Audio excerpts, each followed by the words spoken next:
প্রিয় দিনী ভাইয়েরা, কেমন আছেন আপনারা? সবাই সিয়াম রেখেছি তো? আলহামদুলিল্লাহ। আমরা আল্লাহ পাকের দরবারে শুকরিয়া জানাই যে আল্লাহ পাক আমাদেরকে মাহে রমাদানে সুস্থ শরীরে সওম রাখার তৌফিক দান করেছেন। আলহামদুলিল্লাহ। রমাদান মাস কি কারণে মহিমান্বিত? রমাদান মাসে এমন কি হয়েছে যেই কারণে রমাদান মাসকে আমরা সম্মান করি, সওম রাখি এবং রমাদান মাসকে কেন্দ্র করে আমরা বিভিন্ন নেক আমল করে থাকি? এর বিশেষ ঘটনাটা কি, বিশেষত্ব কি? আল্লাহ পাক এর উত্তর দিয়েছেন সূরাতুল বাকারা এর 185 নম্বর আয়াতে। আল্লাহ রাব্বুল আলামিন বলছেন, বা'দা আউযু বিল্লাহি মিনাশ শাইতানির রাজীম, আল্লাহ পাক বলছেন, শাহরু রমাদানাল্লাযী উনজিলা ফীহিল কুরআন, রমাদান সেই মাস যেই মাসে কুরআনুল কারীম নাজিল করা হয়েছে। কি নাজিল করা হয়েছে? রমাদান সেই মাস যেই মাসে কুরআনুল কারীম নাজিল করা হয়েছে। হুদাল লিন্নাস, পুরো মানব জাতির জন্য হেদায়েত স্বরূপ। ওয়া বাইয়িনাতিন মিনাল হুদা ওয়াল ফুরকান, কোরআন হচ্ছে বাইয়িনাত, সুস্পষ্ট প্রমাণ, নিদর্শন, এবং ফুরকান, সত্য মিথ্যা, ন্যায় অন্যায়ের একমাত্র মানদণ্ড। সত্য মিথ্যা, হক বাতিল, ন্যায় অন্যায় এর মানদণ্ড কি মানুষের জ্ঞান নাকি আল্লাহর ওহী? আল্লাহ পাকের সর্বশেষ ওহীর নাম কি? তাওরাত, জাবুর, ইনজিল না কোরআন? আল্লাহ পাক বলছেন সর্বশেষ ওহী, সত্য মিথ্যার চূড়ান্ত মানদণ্ড আল কোরআন আল্লাহ পাক নাজিল করেছেন রমাদান মাসে। বলেন সুবহানাল্লাহ। রমাদান মাসে একটা রাত আছে, লাইলাতুল কদর। লাইলাতুল কদর 27 রমাজানেই হবে জরুরি না। শেষ দশকের বিজোড় রাতগুলোর যে কোনো রাতে লাইলাতুল কদর হতে পারে। হতে পারে 21-এর রাত, হতে পারে 23 বা 25 বা 27 বা 29। ইন্না আনজালনাহু ফি লাইলাতুল কদর, আল্লাহ পাক বলছেন নিঃসন্দেহে আমি কোরআনকে নাজিল করেছি লাইলাতুল কদরে। ওয়ামা আদরাকা মা লাইলাতুল কদর, হে নবী আপনি কি জানেন লাইলাতুল কদর কি জিনিস? লাইলাতুল কদরি খায়রুম মিন আলফি শাহর, এই রাতটা হচ্ছে 1000 মাসের চাইতে উত্তম। কোরআন নাজিল করার কারণে লাইলাতুল কদর 1000 মাসের চেয়ে উত্তম।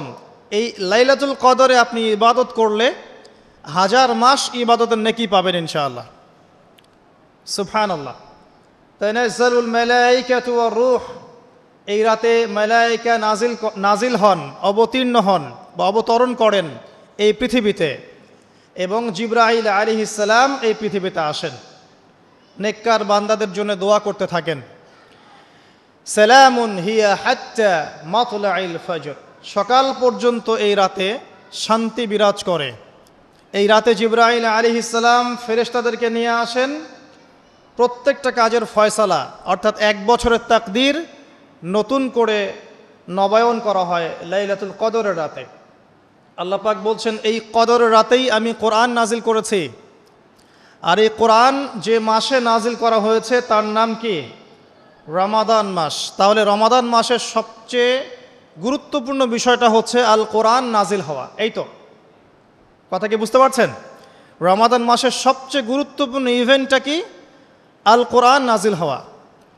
যেই কোরআন নাজিল হওয়ার পরে আইয়ামে জাহেলিয়াতে আরবের যত নোংরা সংস্কৃতি ছিল সব কিছু ধুয়ে মুছে পরিষ্কার হয়ে গেছে, হয়নি?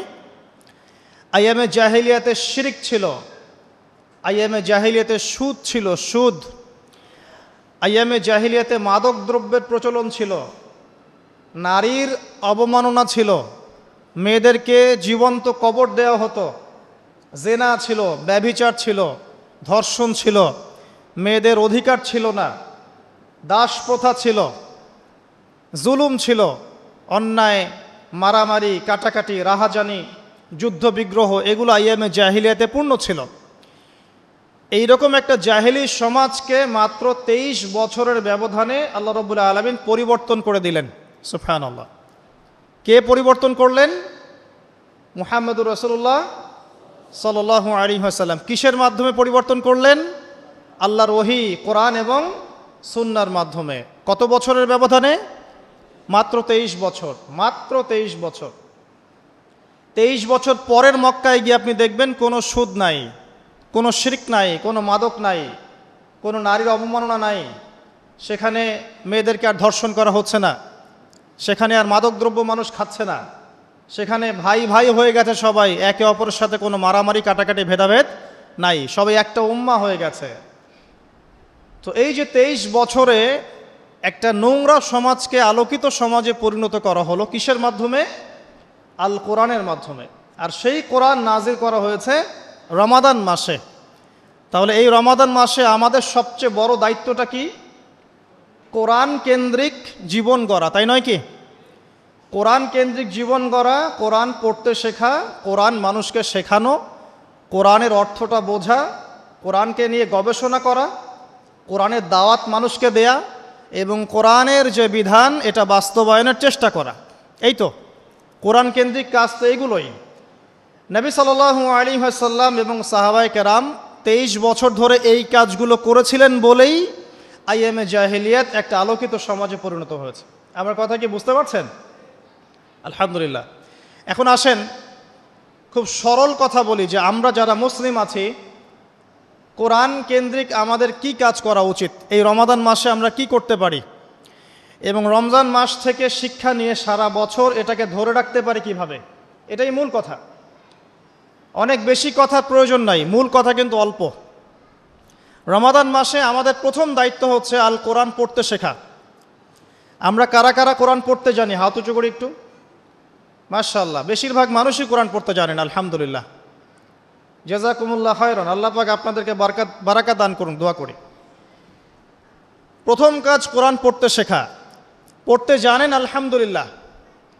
তবে আমি কিছু কথা বলি যেগুলো শুনলে হয়তো আপনার কাছে মনে হবে যে আরও ভালো করে পড়া শেখা উচিত। পড়তে শেখা খুব গুরুত্বপূর্ণ একটা কাজ, কিন্তু যেমন তেমন করে পড়তে শিখলে হবে না, মদ মাখরাজ তাজবিদের সাথে পড়তে হবে।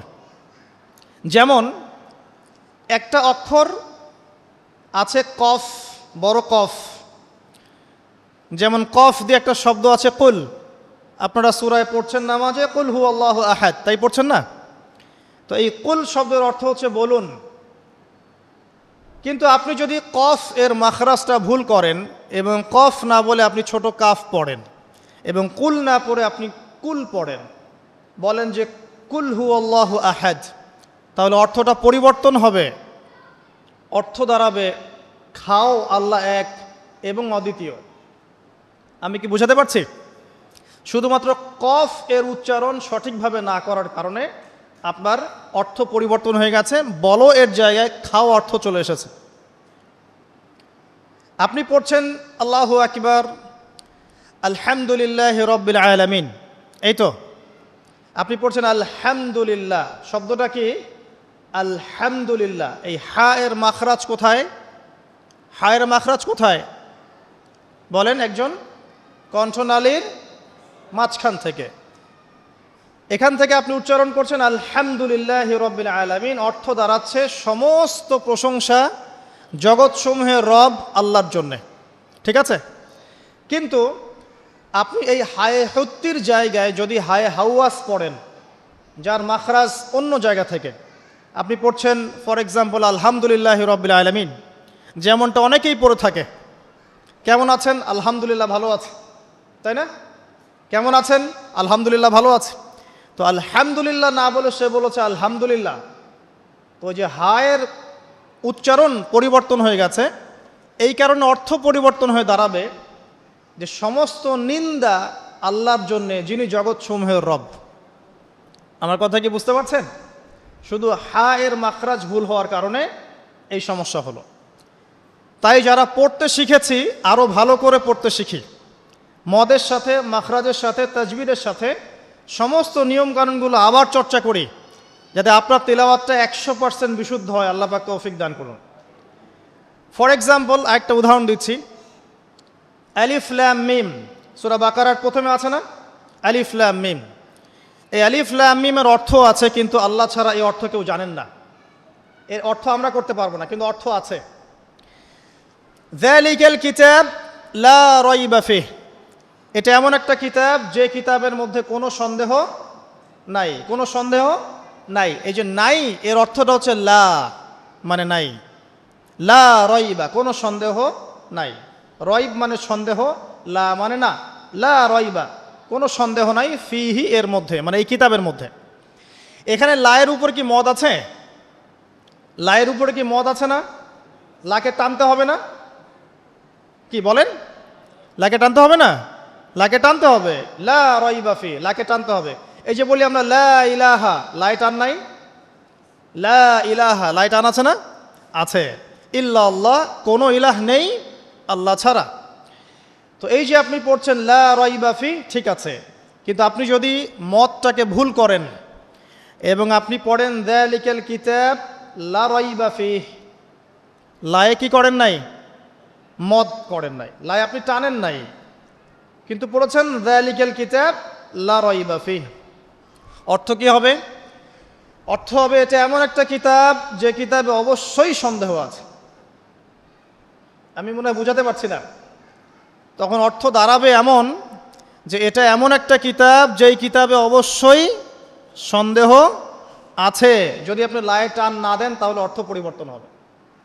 আপনি পড়ছেন কুল ইয়া আইয়ুহাল কাফিরুন, বলুন হে কাফেররা, লা আ'বুদু আমি ইবাদত করি না, মা তা'বুদুন যার ইবাদত তোমরা করো বা তোমরা করছো।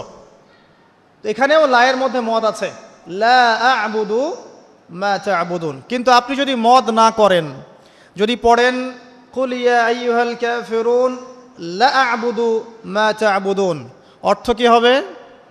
বলুন হে কাফেররা, বলুন হে নবী হে কাফেররা, আমি অবশ্যই তার ইবাদত করি যার ইবাদত তোমরা করো। নাউযুবিল্লাহ। আমি কি বুঝাতে পারছি ভাই? অক্ষরের পরিবর্তনের কারণে, উচ্চারণের পার্থক্যের কারণে, টান কম বেশি হওয়ার কারণে কোরআনের অর্থ ঈমান থেকে কুফরির দিকে যেতে পারে। কথা কি বুঝতে পারছেন? অতএব যারা কোরআন তেলাওয়াত করা শিখেছেন আবারও শেখেন, শেখার কোনো শেষ নাই।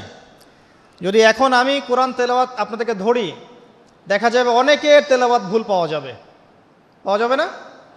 অতএব এই রমজান মাসটাকে কাজে লাগান, রমজান মাসে কোরআন তেলাওয়াত করা শেখেন।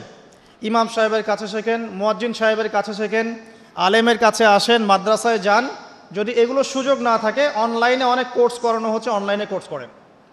সবচেয়ে ভালো হয় মাদ্রাসায় গিয়ে পড়লে। যদি মাদ্রাসায় পড়তে না পারেন, অনলাইন অফলাইনে কোর্সের মাধ্যমে শেখেন। আপনাকে শিখতে হবে, যে কোনো নিয়মে হোক শিখতে হবে। নুরানি পদ্ধতি বলেন, বৈজ্ঞানিক পদ্ধতি বলেন, যে নিয়মেই বলেন, আপনাকে বিশুদ্ধ করে শিখতে হবে।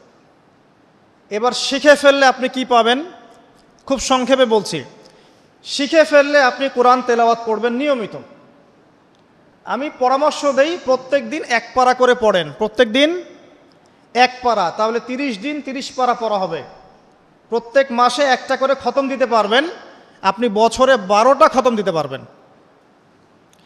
যদি আপনি বিশুদ্ধ করে তেলাওয়াত করতে শেখেন, তাহলে রাসূল সাল্লাল্লাহু আলাইহি ওয়াসাল্লামের কিছু হাদিস আপনার জন্যে। নবী সাল্লাল্লাহু আলাইহি ওয়াসাল্লাম বলেছেন, ইকরাউল কোরআন, তোমরা বিশুদ্ধ করে কোরআন তেলাওয়াত করো। ফাইন্নাহু ইয়াতি ইয়াউমাল কিয়ামাহ শাফিআন লিআসহাবিহি, কারণ কিয়ামতের দিন কোরআন তার পাঠকের পক্ষে সুপারিশ করবে। সুবহানাল্লাহ। তিনি বলছেন সূরা বাকারা এবং সূরা আলে ইমরান সুপারিশ করবে, ওই পাঠকের উপরে ছায়া প্রদান করবে। কিয়ামতের মাঠে কোনো ছায়া থাকবে? আল্লাহর আরশের ছায়া থাকবে, কোরআন আপনাকে ছায়া দিবে। সূরা আলে ইমরান, সূরা বাকারা আপনাকে ছায়া দিবে। বিশুদ্ধ করে তেলাওয়াত করা শিখলে আপনি রাত্রেবেলা সূরা মুলক তেলাওয়াত করবেন। কোন সূরা? সূরা মুলক। যে ব্যক্তি রাতের বেলা তেলাওয়াত করে, এই ব্যক্তি মৃত্যুবরণ করলে ইনশাআল্লাহ তাআলা তার কবরের আযাব হবে না। কবরের আযাব কি চারটাখানি কথা? সূরা মুলক তেলাওয়াত করলে এই ব্যক্তিকে সূরা মুলক কবরের আযাব থেকে বাঁচিয়ে দিবে ইনশাআল্লাহ। 30টা আয়াত মুখস্থ করে ফেলতে পারেন। কোরআন তেলাওয়াত করা শিখলে আপনি আয়াতুল কুরসি পড়তে পারবেন। কোনটা? আল্লাহু লা ইলাহা ইল্লা হুয়াল হাইয়ুল কাইয়ুম, এখান থেকে শেষ পর্যন্ত। সূরা বাকারার আয়াত নাম্বার 255। প্রত্যেক ফরজ নামাজের পর যে ব্যক্তি বিশুদ্ধ করে আয়াতুল কুরসি তেলাওয়াত করবে, মৃত্যু ছাড়া তার জান্নাতে যাওয়ার কোনো বাধা নাই। সুবহানাল্লাহ। আর ছোট্ট সূরা আছে কিছু, সূরা ফালাক, সূরা নাস, সূরা ইখলাস। সকালে তিনবার সূরা ইখলাস, 3 বার ফালাক, 3 বার নাস। বিকেলবেলা বা সন্ধ্যার পরে 3 বার সূরা ইখলাস, 3 বার ফালাক, 3 বার নাস। নবী সাল্লাল্লাহু আলাইহি ওয়াসাল্লাম বলছেন, এই ব্যক্তিকে দৃশ্য অদৃশ্যের যাবতীয় ক্ষতি থেকে বাঁচানোর দায়িত্ব আল্লাহ নিয়ে নেবেন ইনশাআল্লাহ। কোনো বিপদ আপদ বালা মুসিবত হঠাৎ করে আপনাকে আক্রমণ করবে না ইনশাআল্লাহ। এরপরে আছে সূরা বাকারার শেষের 3টা আয়াত, লিল্লাহি মা ফিস সামাওয়াতি, এখান থেকে ফানসুরনা আলাল কওমিল কাফিরিন পর্যন্ত। নবী সাল্লাল্লাহু আলাইহি ওয়াসাল্লাম বলেছেন, যে ব্যক্তি রাতের বেলা এই আয়াতগুলো তেলাওয়াত করবে, সারা রাত নফল নামাজ পড়লে যে নেকি হতো, এই 3টা আয়াত তেলাওয়াত করলে সে নেকি হয়ে যাবে ইনশাআল্লাহ। এগুলো কি 4টাখানি কথা? সূরা আলে ইমরানের শেষের 10টা আয়াত, রাতের বেলা তিলাওয়াত করা সুন্নাহ, সারা রাত নফলের নেকি পাওয়া যায়। সূরাতুল কাফিরুন, কুল ইয়া আইয়ুহাল কাফিরুন, এই সূরাটা যদি কেউ ঘুমানোর সময় পাঠ করে, রাতে শোয়ার সময় পাঠ করে, আল্লাহ নবীজি বলছেন সেই ব্যক্তিকে আল্লাহ পাক শিরকের পাপ থেকে বাঁচাবে। কোন পাপ? শিরকের পাপ। আর আমি অনেক লেকচারে বলেছি যে প্রতি 1000-এ 999 জন মানুষ জাহান্নামে যাবে। প্রতি 1000-এ 999 জন মানুষ জাহান্নামে যাবে। তাদের আমল নামায় যে পাপটা থাকবে তার নাম হচ্ছে শিরক। কথায় শিরক, কাজে শিরক, বিশ্বাসে শিরক। আর এই শিরকে এখন আমরা হাবুডুবু খাচ্ছি। মুসলিমরা বিশ্বাস করে আল্লাহ ছাড়া অন্য কেউ সন্তান দিতে পারে, বিশ্বাস করে না? বিশ্বাস করে। মানুষ এখন বিশ্বাস করে আল্লাহ ছাড়া অন্য কেউ মহাবিশ্ব সৃষ্টি করেছে, বা মহাবিশ্ব এমনি এমনি সৃষ্টি হয়েছে বিগ ব্যাংয়ের মাধ্যমে, আল্লাহ সৃষ্টি করে নাই। মানুষ মনে করে জমিনে মানুষের বিধান চলবে, আল্লাহর বিধান জাদুঘরে থাকবে, এটা মানুষ মনে করে। মানুষ মনে করে মানুষ আল্লাহর হালালকে হারাম করতে পারে, আল্লাহর হারামকে হালালও করতে পারে। এটা মানুষের স্বাধীনতা, বাক স্বাধীনতা, ব্যক্তি স্বাধীনতা। মানুষ মনে করে যে আল্লাহ ছাড়া অন্য কাউকে সেজদা করা যায়, আল্লাহ ছাড়া অন্য কেউ সন্তান দিতে পারে, আল্লাহ ছাড়া অন্য কেউ ভালো মন্দের মালিক, জীবন মৃত্যুর মালিক, কল্যাণ অকল্যাণের মালিক। মানুষ এগুলো মনে করে। মানুষ এখন শিরকে হাবুডুবু খাচ্ছে, বিশ্বাসে শিরিক করে, কথায় শিরিক করে, অথবা কাজে শিরিক করে। মুসলিমরা আল্লাহ ছাড়া অন্য কাউকে সেজদা করে না, মুসলিমরা কবরে সেজদা করে না, মাজারে সেজদা করে না, মুসলিমরা কবরকে কেন্দ্র করে তাওয়াফ করে না, মুসলিমরা হাতে সুতা বালা পড়ে না, মুসলিমরা হাতে আংটি পড়ছে এবং মনে করছে যে এই আংটি ওকে রোগ থেকে বাঁচাবে, এই সুতা ওকে রোগ থেকে বাঁচাবে। মুসলিমরা চন্দ্র, সূর্য, গ্রহ, নক্ষত্রের কাছ থেকে কল্যাণ কামনা করে। মুসলিমরা মনে করে যে মানুষ আগামীকালকের আবহাওয়া বলতে পারে। মুসলিমরা রাশি চক্রে বিশ্বাস করে। মুসলিমরা টিয়া পাখির কথায় বিশ্বাস করে। দেখেন রাস্তার পাশে টিয়া পাখি বসে আছে, ভাগ্য গণনা করছে। এগুলো মুসলিমরা করে। শিরকের শেষ নাই।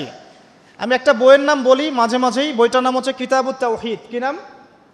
কিতাবুত তাওহীদ। এই বইটা বাসায় কিনেন, দেখবেন শিরিক কত প্রকার, কি কি সব কিছু লেখা আছে এখানে, এবং কতভাবে আমরা শিরিক করি এটা লেখা আছে এখানে, বাঁচবেন কিভাবে সেটাও লেখা আছে।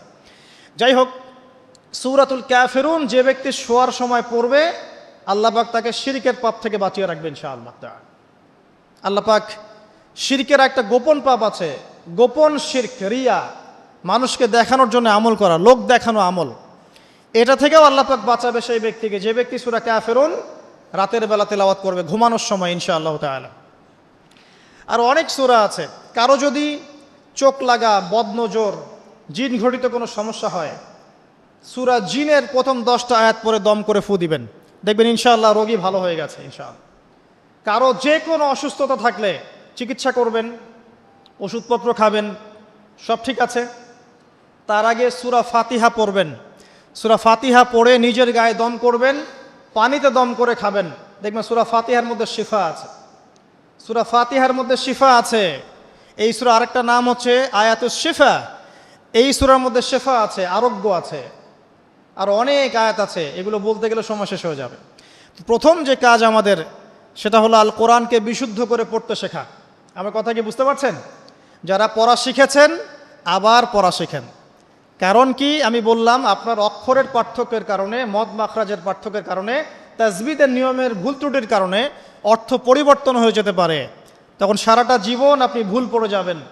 আর আমি এটা আপনাকে হলফ করে বলতে পারি যে আপনি কোরআন যতটুকু তেলাওয়াত করছেন এবং নামাজে যে আরবিগুলো পড়ছেন এগুলোর মধ্যে অনেক ভুল ভ্রান্তি আছে, আপনি জানেন না। যদি আপনি কোনো আলেমের কাছে যান, তাকে শোনান, তিনি আপনার ভুল ধরাতে পারবেন।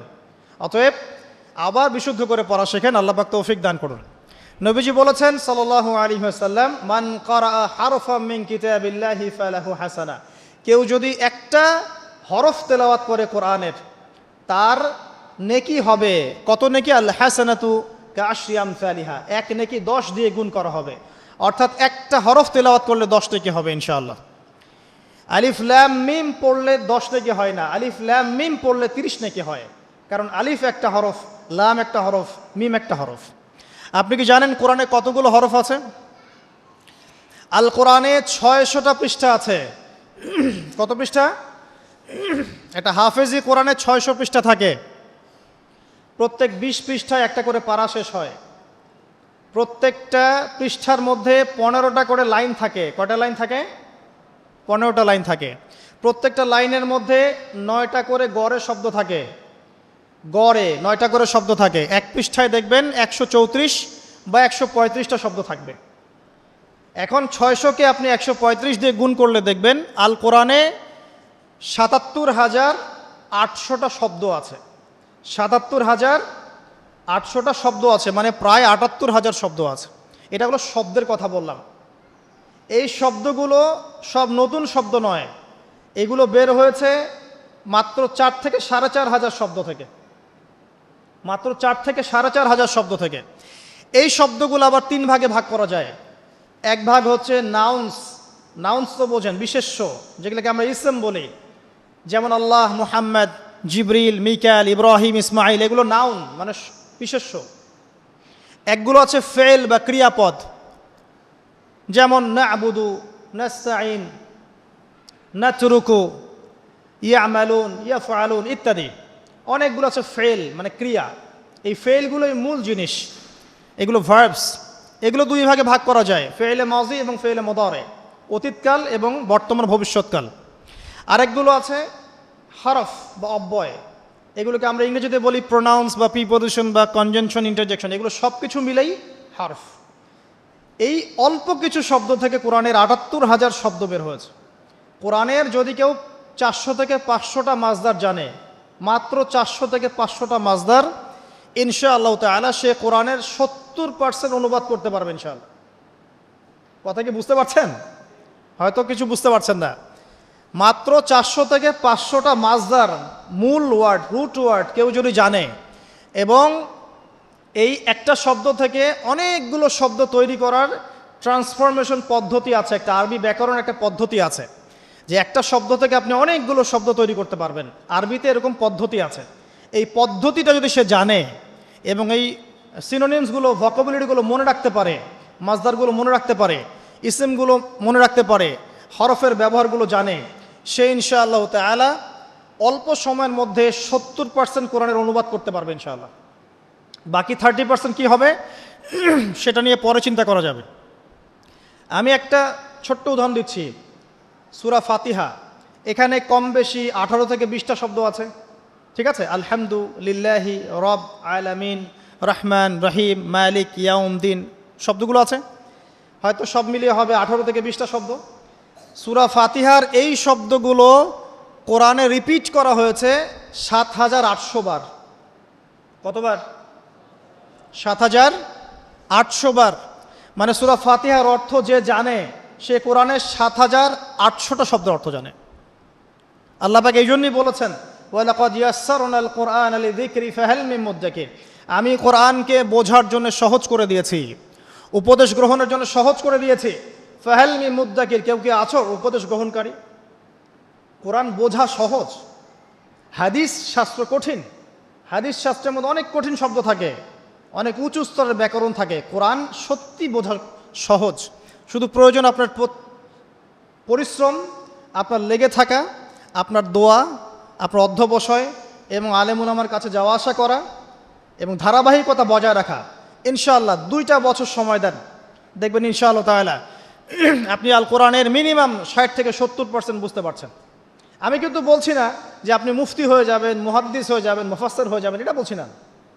কিন্তু আপনি কেউ কোরআন তেলাওয়াত করলে আপনি তার অর্থটা বুঝতে পারবেন। আসুন কোরআনকে সময় দিন রমাদান মাসে, প্রথমে তেলাওয়াত করা শিখুন, প্রত্যেক হরফে 10টা করে নেকি পাবেন। এই যে বললাম ৭৮,০০০ শব্দ, তাহলে অক্ষর কত লাখ আছে আপনি চিন্তা করেন। এখন বিশুদ্ধ করে তেলাওয়াত করা শিখলে যদি আপনি রমাদান মাসে এক খতম দেন কোরআন, এমনিই তো খতম দিলে আপনার প্রত্যেক হরফে 10 নেকি হবে, আর রমাদান মাসে খতম দিলে 70 থেকে 700 গুণ বাড়িয়ে দেওয়া হবে। তাহলে একটা খতম দিলে আপনার আমল নামায় কত কোটি নেকি লেখা হবে, এটা আপনি চিন্তা করেন। তাই রমাজানে যারা কোরআনকে সময় দিতে পারেনি এখনও, আমি বলবো তাদের চেয়ে হতভাগা আর কেউ নাই এখন। তাদের চেয়ে হতভাগা মানুষ এই পৃথিবীতে কেউ নাই। আর তার জন্য আফসোস, যে ব্যক্তির বয়স হয়ে গেছে, বার্ধক্যে চলে গেছে, কিন্তু কোরআন বিশুদ্ধ করে তেলাওয়াত করার সৌভাগ্য হয়ে ওঠে নাই। আল্লাহ পাক আমাদের সবাইকে কোরআন তেলাওয়াত করার তৌফিক দান করুন, আমিন। প্রত্যেক মাসে একটা করে খতম দেওয়ার তৌফিক দান করুন, প্রত্যেক দিন এক পারা করে পড়ার তৌফিক দান করুন, এবং কোরআনের অর্থ বোঝার তৌফিক দান করুন, আমিন। কোরআন তিলাওয়াত করা শেখার পরে কি করবেন? কিছু অংশ হিফজ করবেন, কিছু অংশ মুখস্থ করবেন। যারা পুরো মুখস্থ করে তাদেরকে আমরা বলি হাফেজে কোরআন, তাই তো? আমরা যারা হাফেজ হতে পারি নাই, আমাদের বাচ্চাদেরকে হাফেজ বানানো যায় না? আমার ছেলে, আমার মেয়ে, আপনার ছেলে, আপনার মেয়ে হাফেজ হতে পারে না? আর আমরা সারা জীবনে কত শত বই মুখস্থ করেছি। কেমিস্ট্রির ওই যে পর্যায় সারণী আপনার মুখস্থ, ফিজিক্সের সূত্রগুলো মুখস্থ, এই যে হায়ার ম্যাথের কঠিন কঠিন সূত্র মুখস্থ, ইকোনমিক্স মুখস্থ। আপনার বিসিএস কোচিং করছেন, আপনি কোন সাহিত্য কে লিখেছে, কোন কবিতা কে লিখেছে, কোন কবির জন্ম কবে, মৃত্যু কবে, সব মুখস্থ, তাই না? আমরাও তো পড়েছি এগুলা। তো এগুলো মুখস্থ করায় না? কত গল্প, প্যারাগ্রাফ রচনা আপনি মুখস্থ করেছেন। কোরআন 600 পৃষ্ঠার একটা কিতাব, আপনি মুখস্থ করতে পারবেন না, এটা কিন্তু বিশ্বাসযোগ্য কথা নয়। বরং পৃথিবীর কোনো বই মানুষ হুবাহু বলতে পারে না কোরআন ছাড়া। বেদ মানুষ কি মুখস্থ বলতে পারে? বাইবেল মানুষ মুখস্থ বলতে পারে? জাবুর, ইনজিল মানুষ মুখস্থ বলতে পারে? কোরআন ছাড়া কোনো কিতাবই মানুষ মুখস্থ বলতে পারে না। কিন্তু কোরআন, আজকে যদি কোরআন পৃথিবী থেকে মুছে ফেলা হয়, মানে পৃথিবী থেকে সমস্ত কোরআনের কপি যদি আজকে মুছে ফেলা হয়, কালকে দেখবেন আগামীকাল কোরআনের হাফেজরা কোরআন আবার লিখে ফেলবে ইনশাআল্লাহ। এটাই কোরআন। ইন্না নাহনু নাযালনা যিকরা ওয়া ইন্না লাহু লাহাফিজুন। আমি এই কোরআন, এই জিকির নাজিল করেছি, আর আমি আল্লাহ এর হেফাজত করব। আল্লাহ পাক দায়িত্ব নিয়েছেন। অতএব আমরা হাফেজ হওয়ার চেষ্টা করি। এখন কথা হচ্ছে, আমরা সবাই তো আর 30 পারা হাফেজ হতে পারবো না, তাই তো? তাহলে আমি কিছু ইম্পর্টেন্ট সূরা বলছি, কিছু ইম্পর্টেন্ট সূরা, ইম্পর্টেন্ট আয়াত, এগুলো সবাই মুখস্থ করবেন, পারবেন? 1 নম্বর সূরা ফাতিহা, 2 নম্বর সূরা বাকারার প্রথম 5টা আয়াত, এরপর সূরা বাকারার 255 নম্বর আয়াত, আয়াতুল কুরসি, এরপর সূরা বাকারার শেষের 3টা আয়াত, এরপর সূরা আলে ইমরান শেষের 10 আয়াত, এরপর সূরা কাহফ প্রথম 10 শেষ 10, এরপর সূরা জিন প্রথম 10, এরপর সূরা মুমিনুন শেষের আয়াতগুলো, শেষের 10টা আয়াতের মতো, সূরা ফুরকান শেষের কিছু আয়াত, সূরা ফালাক, সূরা নাস, সূরা ইখলাস, সূরা কাফিরুন। এগুলো পড়া যাবে না? সূরা হাশর শেষের 3টা আয়াত, সূরা হাশরের শেষের আয়াতগুলো, সূরা হজের শেষের আয়াতগুলো। এরপরে আপনি পড়বেন সূরা তাহার কিছু আয়াত, তারপরে আছে সূরা বনী ইসরাইল এর কিছু আয়াত, সূরা মুলক মুখস্থ করবেন, সূরা মুলক। আর 2টা সূরা অবশ্যই মুখস্থ করবেন, সূরা আর রহমান, সূরা ইয়াসিন। এতটুকু পারা যাবে না? খুব বেশি পড়া দিলাম? আচ্ছা, এই রমজানে না পারি, এই রমজান থেকে আগামী রমজান আসা পর্যন্ত পারা যাবে না? পারা যাবে ইনশাআল্লাহ তাআলা। আল্লাহ পাক আমাদের সবাইকে কোরআনের মিনিমাম 1 পারা হিফজ করার তৌফিক দান করুন, আমিন। আর আমাদের বাচ্চাদেরকে আল্লাহ পাক কোরআনের হাফেজ হিসেবে কবুল করুন, বড় আলেম হিসেবে কবুল করুন, আল্লাহর দিনের বড় দায়ী এবং মুজাহিদ হিসেবে কবুল করুন, আমিন। এরপর কি কাজ? কোরআনের অর্থ বুঝতে হবে। বারবার একটা কথা বলি যে কোরআন তেলাওয়াত করলে প্রত্যেক হরফে 10 নেকি হবেই। অথবা 70 নেকি হবে, অথবা 700 নেকি হবে। কিন্তু অর্থ না বুঝলে কোরআনের মৌলিক হকটা আদায় হবে না। কিভাবে? যেমন আমি যদি বলি ওয়ালা তাকরাবুজ জিনা, কতজন এর অর্থ বুঝেছেন? হাত তোলেন দেখি। এই কয়েকজন অর্থ বুঝেছেন, বাকিরা বোঝেন নাই। যারা বোঝেন নাই তাদেরকে যদি আমি এখন বলে দেই যে ভাই বা চাচা, ওয়ালা তাকরাবু জিনা এর অর্থ হচ্ছে জেনার ধার কাছেও যেও না, এবার কি সে অর্থ বুঝতে পারে নাই? এখন এই যে সে অর্থটা বুঝতে পারলো, সে কি এই আয়াত থেকে হেদায়েতটা পেয়েছে না? জেনার কাছে যাওয়া যাবে না শিক্ষাটা পেয়েছে না? যদি অর্থটা না বুঝতো, সে কি শিক্ষা পেত? পেত না। যদি আমি বলি ইত্তাকুল্লাহ ওয়া যারু মা বাকিয়া মিনার রিবা, আল্লাহকে ভয় করো, সুদের অবশিষ্ট অংশ ছেড়ে দাও, ওয়া ইল্লাম তাফআলু ফা'যারু বিহারবিন মিনাল্লাহি ওয়া রাসূলিহি, যারা অর্থ জানে না তারা কি হেদায়েত পেয়েছে? পাবে। কিন্তু যারা অর্থ বুঝেছে তারা বুঝতে পারবে যে হ্যাঁ, আল্লাহ এখানে বলছেন যে ব্যক্তি সুদ খায় সে যেন আল্লাহ এবং তার রাসূলের সাথে যুদ্ধের ঘোষণা শুনে রাখে। কোরআনের অর্থ নিয়ে ওরা গবেষণা করে আমাদের বিরুদ্ধে বিভিন্ন কূটকৌশল চালছে, আর আমরা মুসলিমরা কোরআনের অর্থ বুঝতে যাচ্ছি না। এক শ্রেণীর মানুষ মনে করে যে কোরআনের অর্থ বুঝলে কিছু মানুষের ভাত আর টিকবে না জমিনের মধ্যে। কিছু মানুষ মনে করে যে কোরআনের অর্থ যদি সবাই বুঝে ফেলে তাহলে এক শ্রেণীর মানুষের ধর্ম ব্যবসা টিকবে না। আল কোরআনুল কারীম নির্দিষ্ট কিছু মানুষের জন্য নয়, পুরো মানব জাতির জন্যেই। একজন অমুসলিম কি কোরআন পড়ে হেদায়েত পেতে পারে না? একজন হিন্দু ভাই সে কোরআন পড়ে কি এক ঈশ্বরে বিশ্বাস করে ইসলাম কবুল করতে পারে না? তো কোরআন থেকে হেদায়েত পেতে হলে তো অর্থটা জানতে হবে। সূরা ফাতিহা আপনি পড়ছেন, অর্থ যদি না বোঝেন আপনার নামাজে মনোযোগ কিভাবে আসবে? মালিকি ইয়াউমিদ্দিন আপনি বলছেন নামাজের মধ্যে, মালিকি ইয়াউমিদ্দিন, বিচার দিনের মালিক। তারপরেও যদি আপনি চিন্তা করেন আমি এই জমিনের মালিক, তাহলে কি হবে? ইয়াকা না'বুদু ওয়া ইয়াকা নাস্তাঈন, আমরা নামাজে বলছি আল্লাহ শুধু আপনারই ইবাদত করি, আপনার কাছেই সাহায্য চাই। এই ব্যক্তি কি মসজিদ থেকে বের হয়ে কবরে সেজদা করতে পারবে? সে তো নামাজে বলেছে আমি শুধু আপনারই ইবাদত করি, আপনার কাছেই সাহায্য চাই। অতএব অর্থ জানার দরকার আছে না? রুকুতে কি পড়ছি, তাসবিতে সেজদায় কি পড়ছি, আত্তাহিয়াতুর অর্থ কি, দরুদ শরীফের অর্থ কি, দোয়ায়ে মাসুরার অর্থ কি, হাত তুলে আমরা কি দোয়া করি, এগুলো অর্থ বুঝলে নামাজে মনোযোগ বাড়বে না? কোরআন তেলাওয়াত করতে করতে অর্থ বুঝতে থাকলে আপনি কোরআনকে ফিল করতে পারবেন না, ভিতরে ঢুকতে পারবেন না। যখন আপনি অর্থটা বুঝবেন তখন দেখবেন আপনি কোরআনকে এত বেশি ফিল করবেন, মানে কোরআনকে আপনি ভিতর থেকে অনুভব করবেন যে কোরআন কি জিনিস, এর মধ্যে কত কাব্য আছে, সাহিত্য আছে, ইতিহাস আছে, কেসা আছে, শিক্ষণীয় বিষয় আছে, জাহান্নামের আয়াত আছে, জান্নাতের আয়াত আছে, বৈজ্ঞানিক আয়াত আছে, কৃষির আয়াত আছে, আকাশকে নিয়ে আয়াত আছে, ব্যবসা নিয়ে আয়াত আছে, আপনার পরিবার নিয়ে আয়াত আছে, মহিলাদেরকে নিয়ে আয়াত আছে, পুরুষদেরকে নিয়ে আয়াত আছে, জীববিজ্ঞান নিয়ে কথা আছে, মহাকাশ নিয়ে কথা আছে। এমন কোনো বিষয় নাই যেটা আল্লাহ পাক কোরআনে বলেন নাই। এমন কোনো বিষয় নাই যেটা আল্লাহ পাক কোরআনে বলেন নাই। যে কবি বা কাব্য বা সাহিত্য পছন্দ করে সে যদি সূরা হুদ পড়ে, সূরা শুআরা পড়ে, সে বুঝবে কাব্য সাহিত্য কাকে বলে। যে সাহিত্য উপন্যাস পছন্দ করে সে যদি সূরা ইউসুফ পড়ে, সূরা ইউসুফ, তাহলে বুঝবে যে উপন্যাস কাকে বলে, আহসানুল কসাস কাকে বলে। কেউ যদি এই ছন্দ চর্চা করতে ভালোবাসে সে সূরা রহমান পড়ে দেখুক ছন্দ কাকে বলে। কোরআনের এক একটা সূরা আপনি পড়েন, ভিতরে ঢোকেন, দেখবেন কোরআনকে আপনি ফিল করতে পারছেন। আর রমজান মাস ছাড়া অন্য কোন মাসে আপনি কোরআন চর্চা করবেন? রমজান মাস ছাড়া অন্য কোন মাসে কোরআনকে শিখবেন, বুঝবেন, আমল করবেন? আল্লাহ পাক বোঝার তৌফিক দান করুন, আমিন। আর অনেক কথা বলার ছিল কিন্তু সময় কম, এক কথায় কোরআন অর্থটা বোঝার চেষ্টা করেন। এখন অর্থ বুঝতে হলে কি করতে হবে? কঠিন। অর্থ বুঝতে হলে আপনাকে আরবির যে ক্লাসিক্যাল বইগুলো আছে ব্যাকরণের, সেগুলো পড়তে হবে।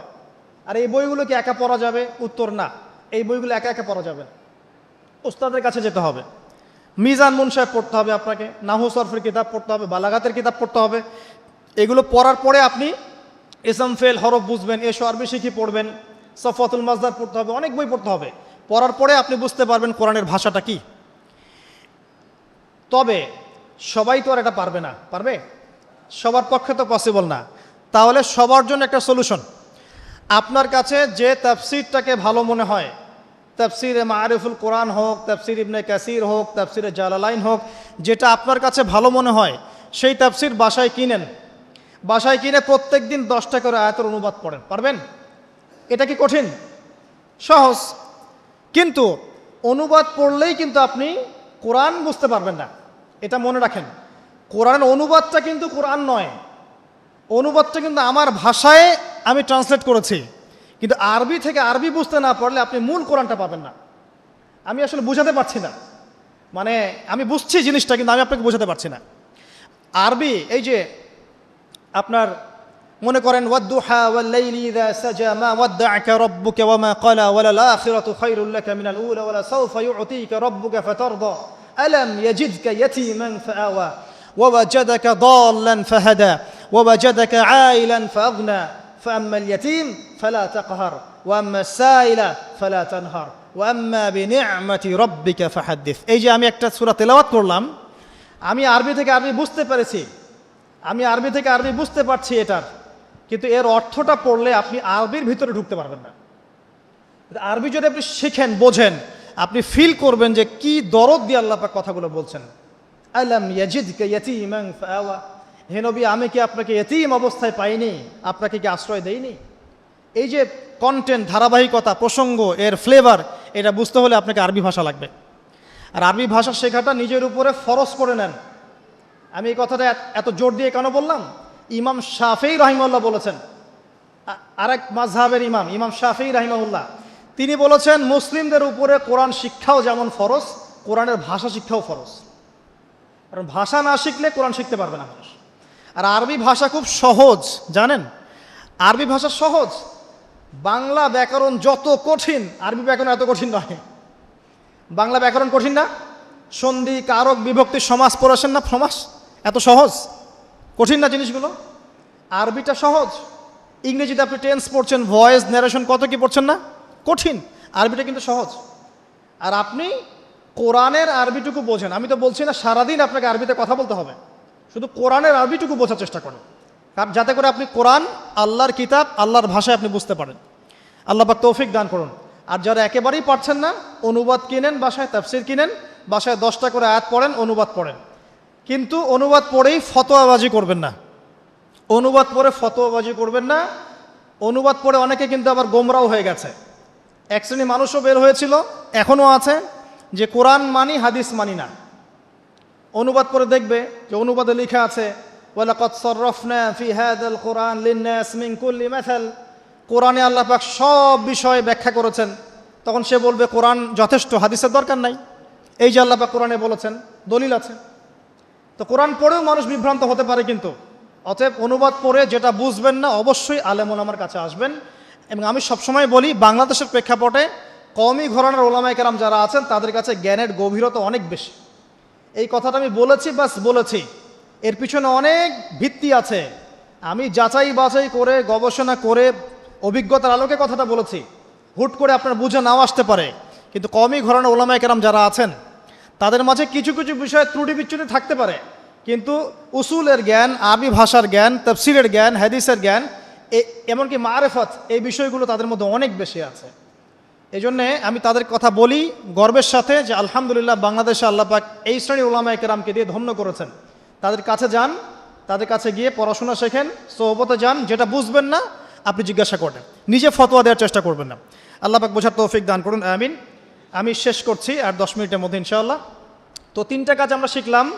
রমজান মাস কোরআন নাজিলের মাস, এই মাসে কোরআন শিখতে হবে। 1 নাম্বার, যারা তেলাওয়াত করতে জানি না অবশ্যই তেলাওয়াত করা শিখব, যারা জানি আবারও শিখবো ইনশাআল্লাহ। 2 নাম্বার, আমাদেরকে অবশ্যই কিছু অংশ মুখস্থ করতে হবে। যদি পুরো অংশ মুখস্থ করতে নাও পারি, কিছু কিছু সূরা আয়াত বলেছি, এগুলো মুখস্থ করবেন ইনশাআল্লাহ তাআলা। 3 নাম্বার, অবশ্যই কোরআনের অর্থ বোঝার চেষ্টা করবেন, আরবি ভাষা শিখবেন, না পারলে তাফসীর কিনে পড়বেন, ওলামায়ে কেরামের কাছে গিয়ে জিজ্ঞাসা করে জেনে নেবেন। সব বিষয়ে নিজে ফতোয়া দিতে যাবেন না। 4 নাম্বার, রমজান মাস শুধু কোরআন শিক্ষা এবং বোঝার মাস নয়, মানুষকে শেখানোরও মাস। যারা কোরআন আমরা জানি, বুঝি, অন্যকে শেখাতে হবে। মসজিদ ভিত্তিক কোরআন শেখানোর ক্লাস চালু করতে হবে, মাদ্রাসা ভিত্তিক চালু করতে হবে, অনলাইনে চালু করতে হবে, অফলাইনে চালু করতে হবে। এবং রমজানের এই শিক্ষাটাকে সারা বছর ধরে রাখতে হবে। সারা বছর কোরআনের কোর্সগুলো যেন চালু থাকে, মসজিদে, মাদ্রাসায়, আমাদের এলাকা ভিত্তিক, বা অনলাইনে অফলাইনে কোরআনের কোর্স যেন চালু থাকে। তাহলে কি হবে, সারাটা জীবন সারাটা বছর কোরআন কেন্দ্রিক সময় কাটাতে পারবো ইনশাআল্লাহ তাআলা। আপনি বিশ্বাস করেন কোরআন আপনার সবচেয়ে সেরা বন্ধু হবে ইনশাআল্লাহ। আপনি কোরআন নিয়মিত তেলাওয়াত করেন, একদিন যদি তেলাওয়াত না করেন ওই দিন মনের মধ্যে আপনার অস্থিরতা তৈরি হবে। খেয়াল করে দেখবেন মনটা আপনার অস্থির হয়ে যাবে, মনে হবে কি জানি আপনি আজকে করেন নাই। কোরআন আপনার মনের দরজায় এসে কোরআন আনবে, আজকে আমাকে পড়ো নাই, আজকে আমাকে পড়ো নাই। এমনও মানুষ আছে, আমার পরিবারের মধ্যেও আছে আলহামদুলিল্লাহ, যে কোরআন পড়তে বসলে একাধারে 3, 4, 5, 6 পারা পড়ে শেষ করে ফেলবে, এমন আছে। আজকে কয় পারা পড়েছো? আজকে 4 পারা পড়া শেষ আলহামদুলিল্লাহ। যারা পড়ার ভিতরে ঢুকে যায়, পড়ার ভিতরে ঢুকে গেছে, অর্থ বুঝছে, দেখবেন তার খাওয়ার ঠিক নাই, ঘুমের ঠিক নাই, তার পেশাব পায়খানাও ঠিক নাই, সে পড়ছে আর পড়ছে, পড়ছে আর পড়ছে। দেখবেন এই মহব্বত তৈরি হবে তখন যখন আপনি কোরআনটা বুঝবেন, সময় দিবেন। আমরা নিয়াত করি আল্লাহ পাক আমাদের সবাইকে প্রত্যেক দিন কোরআনকে সময় দেওয়ার তৌফিক দান করুন, আমিন। এবং কোরআন তেলাওয়াত করলে যে নেকি হবে, আল্লাহ পাক আপনার প্রতি রহম করবেন, বরকত দিবেন, আপনার জন্য পরকালে কোরআন সুপারিশ করবে। শুধু তাই না, আপনি শারীরিক মানসিকভাবে সুস্থ থাকবেন। কোরআন ওয়া নুনাজ্জিলু মিনাল কোরআন মা হুয়া শিফাউন ওয়া রাহমা, কোরআনের মধ্যে আল্লাহ পাক শিফা এবং রহমত নাজিল করেছেন। কোরআনের শিফা আছে, শিফা আরোগ্য আছে। যারা বেশি বেশি কোরআন তেলাওয়াত করে তারা কম অসুস্থ হয়। এবং আরেকটা কথা বলি, এখন আমাদের দুনিয়ার অনেক চাপ না, মাথায় অনেক প্রেশার নিতে হয় না, পারিবারিক চাপ, অফিসের চাপ, ব্যবসার চাপ নিতে হয় না। যে যত বেশি কোরআন তেলাওয়াত করে তার মাথার চাপ নেওয়ার ক্ষমতা তত বেশি হয়। উসমান রাদিয়াল্লাহু আনহুর বাড়ি ঘেরাও করে রেখেছে এক শ্রেণীর মানুষ, যারা তাকে হত্যা করতে চাচ্ছে। তারাও নাকি মুসলিম। তিনি জানেন যে এখন তারা এসে তাকে হত্যা করবে। শেষ সময় হলে আপনি কি করতেন? কিছু একটা তো করতেন, পালানোর চেষ্টা করতেন, অথবা ওসিয়ত করতেন, বা কিছু একটা করতেন, বা ওদেরকে প্রতিহত করার চেষ্টা করতেন। উসমান রাদিয়াল্লাহু আনহু কোরআন খুলে তেলাওয়াত করতে শুরু করলেন। তেলাওয়াত করতে করতে করতে করতে এই 1 পারা কি 1.5 পারা এই কাছাকাছি এসেছেন, তখন ওরা পিছন থেকে তার দাড়িটা ধরে গলার মধ্যে ছুরি চালিয়ে দিয়েছে। উসমান রাদিয়াল্লাহু আনহু যিন্নুরাইন, দুইজন মেয়ের, রাসূল সাল্লাল্লাহু আলাইহি ওয়াসাল্লামের 2 মেয়ের জামাই, জান্নাতের সার্টিফিকেট প্রাপ্ত মানুষ, তাকে মানুষ জবাই করে হত্যা করেছে। তাকে মানুষ জবাই করে হত্যা করেছে। তার গলার থেকে এই রক্তের ফিনকি গিয়ে কোরআনের উপর গিয়ে পড়ল। শেষ আমল ছিল তার কোরআন তেলাওয়াত। মানুষ যখন কোরআনের মধ্যে ডুবে যায় তখন এখানেই শান্তি পায়। আর এখন আমরা শান্তি খুঁজছি মিউজিকের মধ্যে, তাই না? পর্নোগ্রাফির মধ্যে, সিরিয়াল দেখতে, ইউটিউবিং করতে, ফেসবুকিং করতে, আড্ডাবাজি করতে, ক্যারাম খেলতে, জুয়া খেলতে, এগুলোতে শান্তি খুঁজে। এগুলো শান্তি দেয় না, এগুলো সাময়িক বিমোহিত করে, সাময়িক একটা মজা দিবে আপনাকে, শান্তি দিবে না। কোরআনে ডুবে যান, আপনি শান্তি পাবেন, দেখবেন ইনশাআল্লাহ তাআলা। আজকে বাসায় গিয়ে একটা রিকোয়েস্ট আমার, অনেক কিছুই তো বলতে পারি, একটা খালি কথা বলছি। সূরা ইউসুফ নাম শুনেছেন? সূরা ইউসুফটাকে ভালো করে পড়েন, জাস্ট একটা সূরা বলুন, জাস্ট একটা সূরা। সূরা ইউসুফটাকে আজকে বাসায় গিয়ে প্রথম থেকে শেষ পর্যন্ত পড়েন, দেখেন কি ট্র্যাজেডি, কি ঘটনা। একজন নবী, তার এতগুলো সন্তান, একটা সন্তান অত্যন্ত সুন্দর, তার প্রতি হিংসা করা হয়। তার ভাগ্য দেখবেন, তার ভাগ্য ঘুরছে কিভাবে। একবার নবীর বাড়ি থেকে কুয়ার মধ্যে, কুয়া থেকে বাজারে, বাজার থেকে রাজপ্রাসাদে, রাজপ্রাসাদ থেকে জেলখানায়, জেলখানা থেকে এই যে একদম রাষ্ট্রপ্রধান। কি ভাগ্য ঘুরে ঘুরে আসছে, কি ট্র্যাজেডি। এর বালাগাত, এর ছন্দ, এর উপন্যাসের সাহিত্য আপনি পড়ে দেখেন। আল্লাহ পাক বলেছেন আহসানাল কসাস, দুনিয়াতে সবচেয়ে সেরা গল্প হচ্ছে সূরা ইউসুফ। আজকে পড়ে দেখেন, পড়েন, কোরআন আপনার ভিতর ঢুকে যাবে ইনশাআল্লাহ। আমার এই নসিহত যার যার কাছে পৌঁছে যাবে, তারা যদি আমার কথা শুনে কোরআনের ভিতর ডুবে যান, আমার লেকচার সার্থক আলহামদুলিল্লাহ। এটাই চাচ্ছি, আপনারা কোরআন কেন্দ্রিক সময় দেন। অনেক বড় বড় স্লোগান দিয়ে কোনো লাভ নাই, যে আল্লাহর জমিনে আল্লাহর দিন কায়েম করতে হবে ইত্যাদি ইত্যাদি। যতক্ষণ পর্যন্ত প্রত্যেক ঘরে ঘরে কোরআনওয়ালা মানুষ তৈরি না হবে, যতক্ষণ পর্যন্ত আমরা সবাই কোরআনের হকগুলো আদায় না করব এবং কোরআনের আলোকে জীবন না গড়ছি, ততক্ষণ স্লোগান দিয়ে আই ওয়াজ শোডাউন করে কোনো লাভ নাই। লাভ আছে? প্রত্যেক ঘরে ঘরে কোরআনওয়ালা মানুষ তৈরি করতে হবে। আমি আমার আলোচনা শেষ করছি, আর কয়েকটা কথা বলে শেষ করছি। সেটা হলো যে এই বিষয়গুলোর পাশাপাশি আমাদেরকে কোরআনের আদেশগুলো মেনে চলার চেষ্টা করতে হবে। শুধু জানবো কিন্তু আমল করবো না, এমনটা করলে চলবে না। জানি বুঝি আমলও করতে হবে। কোরআনের আদেশ কেমন? আল্লাহর সাথে শিরিক করা যাবে না, তাওহীদে থাকতে হবে, 5 ওয়াক্ত নামাজ পড়তে হবে, আপনার নিসাব পরিমাণ সম্পদ হলে জাকাত দিতে হবে, রমজান মাসে সওম রাখবেন, সামর্থ্য হলে হজ করবেন, প্রতিবেশীর খোঁজ নেবেন, আত্মীয়তার সম্পর্ক বজায় রাখবেন, পিতামাতার খেদমত করবেন ইত্যাদি। সত্যবাদিতার পরিচয় দিবেন, সবসময় সত্য কথা বলবেন, ন্যায়ের পথে থাকবেন। এই যে কথাগুলো কোরআনে আছে না, এই কথাগুলো কিন্তু আগেকার ধর্মগ্রন্থের মধ্যেও ছিল না? ছিল। তো এগুলো কিন্তু অসাম্প্রদায়িক কথা, এগুলো সাম্প্রদায়িক কোনো কথা নয়। কারণ প্রত্যেক ধর্মগ্রন্থে এই কথাগুলো ছিল। সত্য কথা বলতে হবে, পিতামাতার খেদমত করতে হবে, মানুষের সাথে ভালো আচরণ করতে হবে, সব ধর্মগ্রন্থে ছিল। এগুলো কোরআনেও আল্লাহ পাক আবার নাজিল করেছেন। কি জন্যে? যাতে করে আমরা আমল করতে পারি। আল্লাহ পাক আমাদেরকে আমল করার তৌফিক দান করুন, আমিন। একই সাথে কোরআনের যত নিষেধ আছে এই নিষেধগুলো বর্জন করতে হবে। শুধু আমল করব, নিষেধ ছাড়বো না, এমনটা হবে না। এমনটা করলে হবে? নিষেধও বর্জন করতে হবে। আপনি নামাজ পড়ছেন, আলহামদুলিল্লাহ, সুদটাও ছেড়ে দেন। আপনি জাকাত দিচ্ছেন, আলহামদুলিল্লাহ, ঘুষ নিয়েন না। আপনি হজ করছেন, ওমরা করছেন, মাশাআল্লাহ, আপনি দুর্নীতি করেন না, মাপে কম দিয়েন না, সিন্ডিকেট করেন না, অন্যের সম্পদ আত্মসাৎ করেন না, জনগণের প্রতি জুলুম করেন না। আল্লাহ পাক আপনাকে তৌফিক দান করুন, আমিন।